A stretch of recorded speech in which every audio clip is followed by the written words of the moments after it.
Mia's birthday morning. Colorful balloons. A big cake on the table.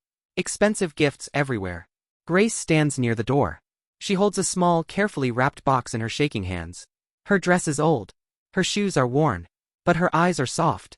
Grace whispers to herself, I hope she likes it. Sophie, Mia's rich mother, walks down the stairs in a designer dress. Diamond earrings. Perfect hair. She looks at Grace from head to toe. Sophie, coldly, why are you standing here like a statue? Go inside. And what is that in your hand? Grace smiles politely. Madam, it's a small gift for Mia. From my side. Daniel, Mia's father, comes from behind with his phone in his hand. He laughs. You? A gift? For my daughter. Sophie takes the box from Grace. She does not even smile. She opens it in front of her. Inside is a small handmade doll. Sewn carefully. The dress is stitched with tiny neat lines. Mia runs in, excited. Is that for me? Before Grace can answer, Sophie pulls the doll up with 2 fingers like it is dirty. Sophie, loudly, Mia, baby, you don't need this cheap trash. You have better toys. This looks like it came from a roadside bin. Grace's heart drops. Her hands shake. Her eyes fill with tears. Grace whispers, I made it myself, madam. With leftover cloth. I thought. Daniel cuts her off. Look at you. You can barely afford your own clothes. Don't try to act generous. Sophie throws the doll back in the box. She turns to the maid. Put this somewhere.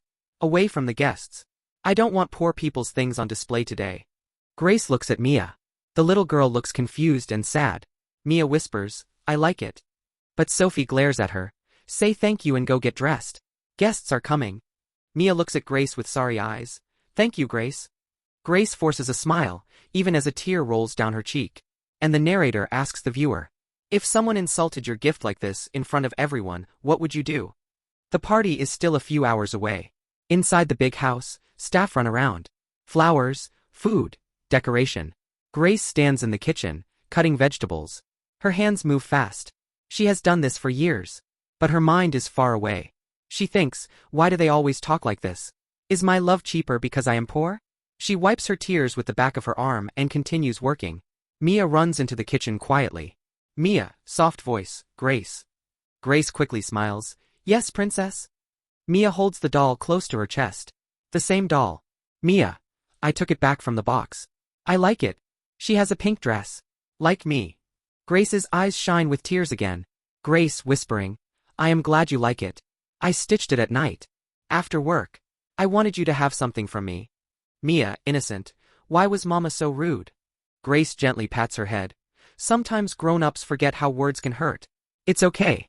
Don't worry. From the doorway, Sophie hears the last line. Sophie, annoyed. What are you telling my daughter? That I am a bad person. Grace quickly stands. No, madam, I was just... Sophie walks in, high heels clicking on the floor. Sophie, listen carefully. You are here to work. Not to teach my child about life. You are the babysitter. That's it. You are not family. You are not a friend. Grace nods, eyes on the floor. Yes, madam. Daniel enters the kitchen, speaking on the phone to a client. Daniel. Yes, it's a big party. Only the best people are invited. He cuts the call and puts his phone down on the counter. He looks at Grace like she is invisible. Then something shiny catches Sophie's eyes. Her face changes. She looks at her wrist. Empty. Sophie, sharp. Daniel, where is my diamond bracelet? The one from your mother? I kept it in the drawer last night. Daniel frowns. Check your room. Maybe you forgot it. Sophie, tense now. No. I left it right here, on this counter. Before I went to check the decorations. And now it's gone. Her eyes slowly turn to Grace. Grace feels a chill go down her spine. Grace quietly, Madam, I didn't see any bracelet. Sophie steps closer. Sophie, cold and poisonous. Of course you didn't see it. People like you never see things. You just take them and hide them. Grace's face goes pale. Grace, shocked. Madam, no. I would never do that. I have worked here for 1 year. Have I ever? Daniel raises his hand. Enough. Sophie, relax. Maybe she really didn't. Sophie cuts him. Open your bag. Grace freezes. Her hands start shaking again. Grace, hurt. You think I stole it? Sophie, I know something is wrong. Open your bag. Mia stands in the corner, scared. Mia, small voice. Mama, maybe it fell. Sophie snaps. Mia, stay out of this. Grace slowly opens her small, old handbag. There is nothing inside except a comb, a small notebook, and a cheap phone with a cracked screen. Nothing else. Sophie still doesn't calm down. Sophie, what about your pockets? Grace feels like she is not human. Like she is some animal being checked. She empties her pockets. A handkerchief. A bus ticket. No bracelet. Still, Sophie rolls her eyes. Sophie, fine. Maybe you already hid it somewhere. Listen, Grace. If that bracelet doesn't appear before the party starts, you're fired. Daniel nods, a little cold now too. Yes. We can't keep a thief around our child. Grace's eyes fill with pain. Grace trembling. Sir, please. I really need this job. My mother is sick. I am the only one who. Daniel turns away. I don't care about your stories. The camera stays on Grace's face. Tears. Fear. Helplessness. She whispers to herself, I didn't do it. Why don't they trust me? The narrator says. They think the poor always lie. They think money means they're always right. But they have no idea what truth is about to come out. The party begins. Music. Laughter. Shiny dresses. Waiters walking with trays of drinks. Outside, the big garden is full of guests. Children jump on a bouncy castle. A clown makes balloon animals. Mia stands near the cake in a beautiful pink dress. Sophie smiles fake smiles at rich friends. Friend 1. Your house is lovely, Sophie. Everything looks perfect. Sophie, proud, of course. Only the best for my daughter. Her eyes scan the area. She sees Grace standing near the back door, holding juice for the kids. Sophie walks over. Sophie, low angry voice. Stay in the kitchen or near the kids' area only. Don't walk around the guests. And don't touch anything important. I still haven't found my bracelet. Grace nods, swallowing her pain. Yes, madam. Some kids run to her. Kid, Grace, can I have more juice? She smiles softly. Yes, Beta. Here. Even when her heart is breaking, she is gentle. Inside the house, one of the maids is cleaning near the sofa. She finds something shiny half under the cushion. It's a bracelet. She picks it up, surprised. Maid whispers, Is this madam's bracelet? Before she can say anything, another worker calls her to help outside. She quickly slips the bracelet into her apron pocket to return it later. But no one sees this. Meanwhile, Mia feels lonely. All the kids are busy playing. The clown is far away. Mia looks around for Grace. She wants to show her the doll again. But Grace is inside the house, arranging plates. So Mia quietly walks back inside alone. She goes up the stairs, holding the railing with her tiny hand. She wants to get the doll from her room. Suddenly, she starts breathing a little fast. She touches her chest. Mia whispers, Why is it hard to breathe? She has asthma. But she forgot to bring her inhaler from her room. She reaches the top of the stairs, feeling dizzy. Her foot slips on a loose balloon. She falls forward, down 3 steps. She cries out, Grace. Downstairs in the kitchen, Grace hears a small thud and a faint cry. Her body reacts before her mind. Grace drops the spoons and runs toward the stairs. She sees Mia half lying on the steps, crying, gasping for air. Grace panicked. Mia. What happened? Mia holds her chest. I can't breathe. Grace's eyes widen. Her own little brother died from an asthma attack years ago. She remembers that night. The hospital. The doctor's slow voice. We're sorry. Her hands tremble, but she pushes her fear down. Grace, firm now. Stay with me, sweetheart. Look at me. Where is your inhaler? Mia, gasping, points weakly toward her room. Grace lifts her up in her arms and runs to Mia's room. She finds the inhaler on the bedside table, grabs it, and quickly helps Mia use it. Grace, calm but shaking. Breathe in deep. 1, 2, 3, good girl. Again.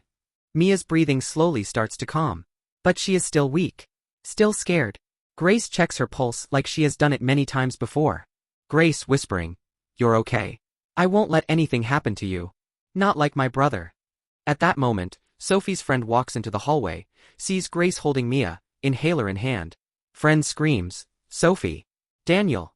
Something's wrong with Mia. Within seconds, Sophie and Daniel run inside. They see their daughter in Grace's arms, inhaler between her fingers. Sophie's heart stops. Sophie, screaming, What did you do to my child? She grabs Mia from Grace. Mia cries, Mama, I fell. I couldn't breathe. Grace helped me. Daniel's face is red.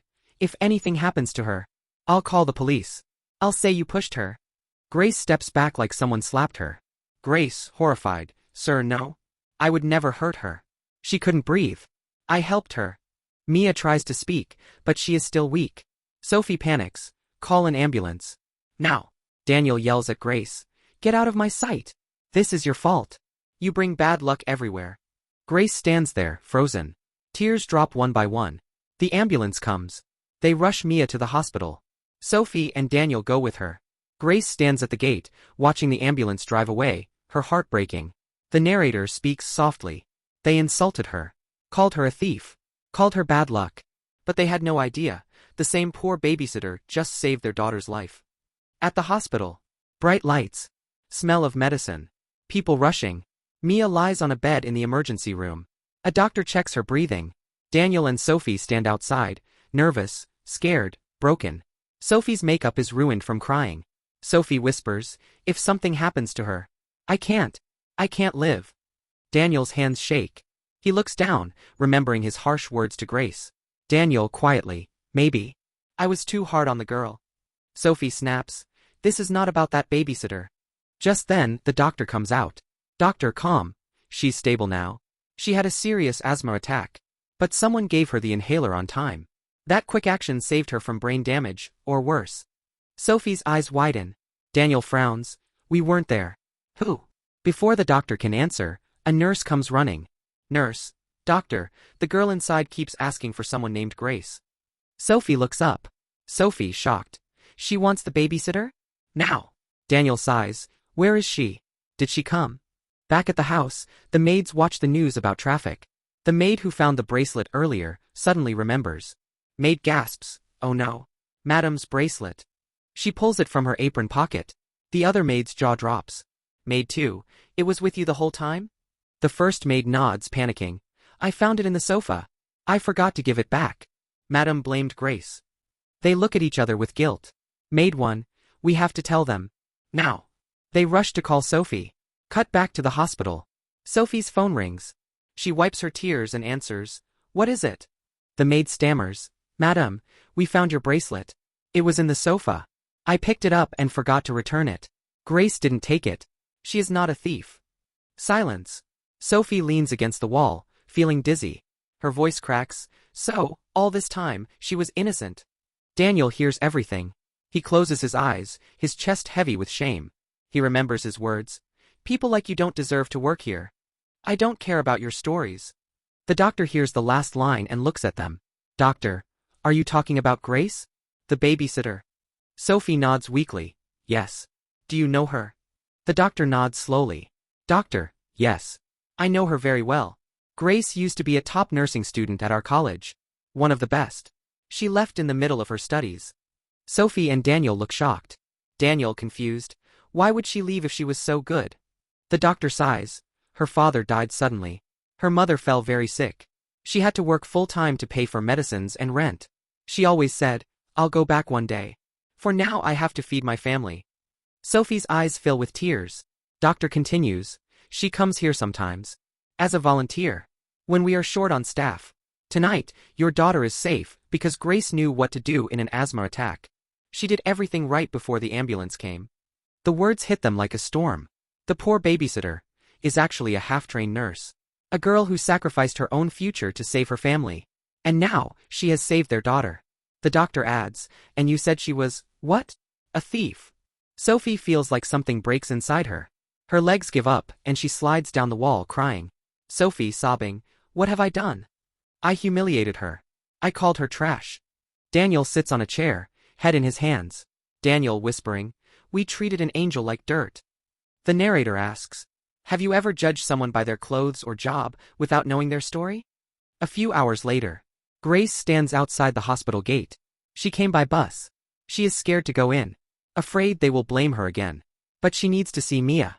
Grace, softly to herself, I just want to make sure she's okay. She takes a deep breath and walks in. At the door of Mia's room, she stops.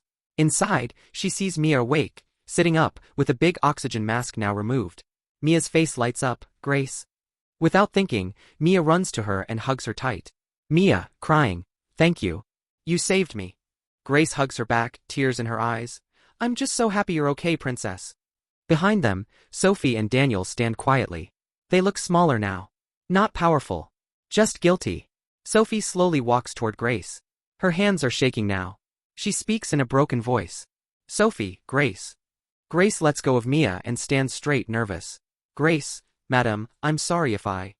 Sophie shakes her head and suddenly falls to her knees in front of Grace. Everyone in the room gasps. Sophie, crying, no. Don't say sorry. I should be the one on my knees. I judged you. I insulted you. I called you a thief. I called your gift trash. Tears stream down Sophie's face. Sophie, and still, you saved my daughter. You could have walked away.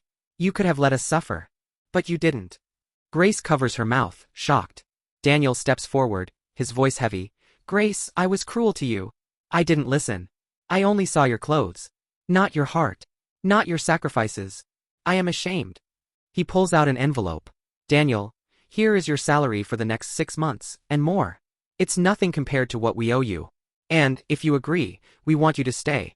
Not just as a babysitter. As part of our family. Grace looks at the envelope. She then looks at Mia, who is still holding her hand. Grace speaks slowly. Sir, madam, I forgive you. I really do. But I can't stay. They both look shocked. Sophie, you can't. Grace smiles, a little sad but strong. Grace, doctor told me about a scholarship.